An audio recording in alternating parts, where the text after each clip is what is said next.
वजूद बारी ताला, अल्लाह है और अगर है तो एक है, और एक है तो वो नजर नहीं आता, दिखता नहीं। ये तीन अकीदे इस्लाम के बुनियादी अकीदे हैं, बुनियादी अकीदे हैं। इनमें जरा बराबर भी टस से मस हुए तो तुम्हारा ईमान चला जाएगा।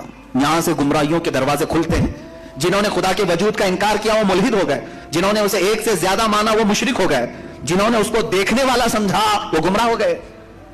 सही अकीदा यही है जो सूरह इखलास में अल्लाह ने फरमाया, कुल हुवल्लाहु अहद, महबूबा फरमाते वो अल्लाह है, एक है, अल्लाहु समद, वो बेनियाज है, अल्लाह बेनियाज है, लम यलिद वलम यूलद, उससे कोई पैदा नहीं हुआ और ना वो किसी से पैदा हुआ। इन मामलात के बाद आओ मेरे अजीजों उस रब्बे जुल जलाल की कुछ सिफात की तरफ मैं आता हूं। रब्बे जुल जलाल रहमान भी है, रहीम भी है, करीम भी है, गफ्फार और सत्तार और कहार और जब्बार भी है। उसकी 99 सिफात पर अगर हम जिक्र करते चलें, रोज एक सिफत पर जिक्र हो जाएगा, रातें तमाम हो जाएंगी। कुरान ने खुद कहा है दुनिया के सारे दरख्त कलम बन जाएं और समंदर सियाही बन जाएं, और अल्लाह की तारीफ व तौसीफ लिखना चाहें समंदरों की सियाही सूख जाएगी, ये दरख्तों के कलम बने टूट जाएंगे। मा नफिदत कलिमातुल्लाह, अल्लाह के कलमात को फिर भी मुकम्मल नहीं किया जा सकेगा।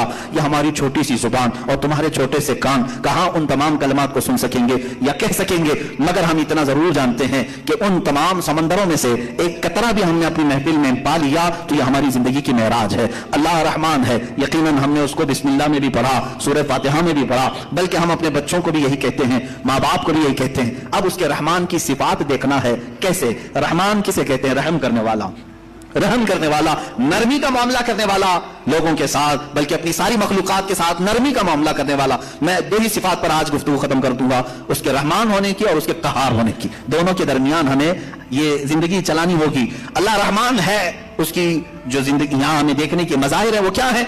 माँ तुमसे जितनी मोहब्बत करती है, कैसे तुम रो तो गोद में उठा लेती है, तुम्हारे बहुत सारी चीजें अपने हाथों से बना करके खिलाती है, आखिर वो भी इंसान है, तुम भी इंसान हो। माँ तुम्हें उठा करके इतना जो प्यार करती है, बाप तुम्हें लेकर के चलता है, तुम्हारे लिए जूझता है, मेहनत करता है, आखिर वो क्यों मशक्कतें उठाता है, खून पसीने की कमाई एक करके लाकर अपने बच्चे को खिलाता है। अब सुनिए हदीस पाक में, माँ और बाप के दिलों में ये बच्चे की जो मोहब्बत डालती जाती है, ये अल्लाह के रहमान सिफत का कुछ हिस्सा होता है। ये उसकी सिफत का थोड़ा सा हिस्सा जब अल्लाह आता है तो बच्चों से इस कदर प्यार करने लग जाते हैं। अगर वो रहमत की सिफत मौला माँ और बाप के सीने से निकाल दे तो हर बाप अपने बच्चे को कत्ल करने पर बैठ जाए, माँ अपने बच्चे से दूरी इख्तियार कर ले। ऐसा नहीं होता, माँ बूढ़ी हो जाए या बच्चा उसका बूढ़ा हो जाए, फिर भी माँ उस बूढ़े बच्चे को भी सीने से लगाती है, उसके पसीने देखना नहीं चाहती, उसकी जबीनों पर खम नहीं देखना चाहती। ये माँ के अंदर जो हल्की सी भी मोहब्बत आप देखते हैं, ये रब्बे जुल जलाल के रहमान का उसके मज़ाहिर में से एक मजहर है। अब अंदाजा करो अल्लाह तबारक व तआला अपने बंदों से किस कदर रहम का मामला फरमाता है। आज हम जो बैठे हैं ये भी तो उसके रहम का ही मामला है, उसके रहमान होने का एक बय्यिन सबूत है। हम जुनैद हजरत अबू बकर शिबली रज़ियल्लाहु ताला, तवज्जो जाता हूं, सिलसिले कादरिया के बहुत बड़े बुजुर्ग हैं। आपसे पूछा गया कि हुजूर सुना है क्या आपकी बहुत सारी करामतें मशहूर हैं, कोई करामत हमें भी दिखाएं। तवज्जो, बहुत सारे लोग करामत के नाम पर गुमराह भी होते हैं। लोगों को ऐसा लगता है कि कहीं जेब में से जलेबी निकाल करके खिला दे, अभी क्या अभी वही पीर करामत वाला अचानक कुछ निकाल के दिखाए। हजरत अबू बकर शिबली ने तो अलग ही करामत बताई। क्या करामत बताई जानते हैं? हजरत अबू बकर शिबली फरमाते हैं, मियां हमारा इस जमीन पर जिंदा चलना फिरना ही बड़ी करामत है। कहा क्यों? कहा हम इतने गुनहगार हैं कि जमीन फट जाए और हम धंस जाए, फिर भी जमीन ना फटती है ना हम धंसते हैं। ये अल्लाह ताला ने करामत ही तो दिया है, ये करामत तो अल्लाह ने सबको दिया है। ये रहम का मामला अल्लाह ने सबके साथ किया है, आपके साथ भी, बल्कि उनके साथ भी किया जो उसे मानते भी नहीं है, जो उसे गालियां देते हैं, उनके साथ भी रहम का मामला किया।